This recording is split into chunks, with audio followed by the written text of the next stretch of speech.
le marché actuel est dans un bain de sang. Le Bitcoin a dépassé le plus bas niveau, le plus haut niveau de son précédent cycle. Et c'est ce qu'on voit rarement dans les cycles des crypto-monnaies. Généralement, quand on va bas dans un cycle, on va généralement moins bas, moins du haut du cycle précédent. Mais bon, là maintenant, on est en train de passer en dessous du top du cycle qui s'est terminé en 2018, donc autour de 2018. Donc pour ceux qui sont dans les crypto-monnaies, ils savent très bien que en 2018, le Bitcoin était autour de 19 000, quelque chose de 20 000 $. Et là, présentement, on est déjà en dessous et ça met à mal les entreprises comme MicroStrategy qui ont pris du crédit avec comme collatéral le Bitcoin. Et quand tu prends le crédit avec comme collatéral le Bitcoin, si ton collatéral à un moment donné est en dessous d'une certaine somme, d'un certain seuil de la somme que tu as empruntée, ton collatéral peut être liquidé et c'est comme ça que tu vas donc perdre ton Bitcoin. Et j'avais expliqué dans une stratégie de comment est-ce que tu peux faire aujourd'hui pour acheter une Tesla avec ton Bitcoin. Et alors, certaines personnes vont dire, bon, cette stratégie-là, est-ce que ça vaut encore le coup maintenant que le Bitcoin est autour de 19 000 $? Est-ce que quand c'était à 50 000 $, si on avait déposé ça pour prendre un prêt de 50 000, c'est clair que si quelqu'un avait fait ça, là, présentement, il serait liquidé parce que si tu avais déposé 2 bitcoins qui valaient autour de 100 000 $ pour prendre 50 000 $, donc tu as fait 50% de ce que tu as déposé pour emprunter, donc 50% de ton collatéral.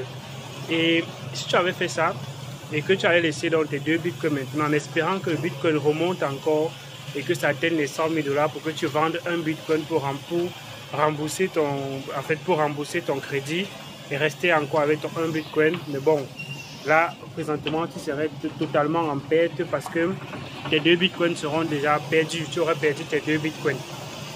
Et ce que les personnes font pendant cette période, c'est les personnes comme nous qui déposons les crédits, nos cryptos sur les plateformes pour prendre les crédits. Qu'est-ce qu'on fait à cette période-ci?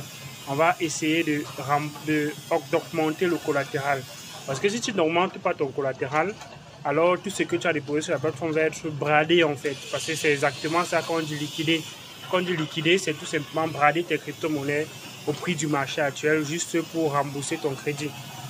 Donc si tu as déposé un truc d'une valeur de 5 millions pour prendre un crédit de 3 millions, dès que la valeur de ce que tu as déposé est autour de 3 millions, on va vendre à 3 millions pour rembourser ta dette de 3 millions. Vous voyez un peu. Et sur les plateformes comme Venus, ça se fait même autour de 75%. Donc, on ne va pas attendre que ce soit à valeur égale de ton collatéral pour pouvoir revendre. Dès que ton collatéral chute du certain solde de 25%, quelque chose comme ça, et que ton crédit est autour de plus de 75% du collatéral que tu as déposé, on va vendre une partie de ton collatéral pour commencer déjà à rembourser la dette. Et c'est dramatique en fait. C'est dramatique parce que en faisant ça, on vend ta crypto-monnaie très moins cher. Donc pour toi qui as le crédit aujourd'hui et que tu ne veux pas que ta crypto-monnaie soit liquidée pendant cette période-ci et que tu as déposé ça sur une plateforme comme collatéral, ce que je peux évidemment te demander de faire, c'est d'augmenter ton collatéral si tu veux conserver tes crypto-monnaies. Si ta dette que tu as prise, tu estimes que c'est une valeur suffisante de tes crypto-monnaies, ok, c'est bon, tu laisses donc on liquide ton collatéral et voilà, c'est bon. Donc, c'est un peu ça, c'est une stratégie parfois également intéressante parce que supposons que tu avais déposé tes cakes quand les cakes étaient autour de 40 $, autour de 40 ou bien de 20 $, comme ça pièce, et que tu avais emprunté un crédit basé sur ces cakes et que là présentement si le cake va en dessous de quelque chose comme 10-15 $, on liquide tes cakes pour également payer ta dette. Ça voudrait dire que dans le pire des cas, on va vendre tes cakes à 10 $, dans le pire des cas.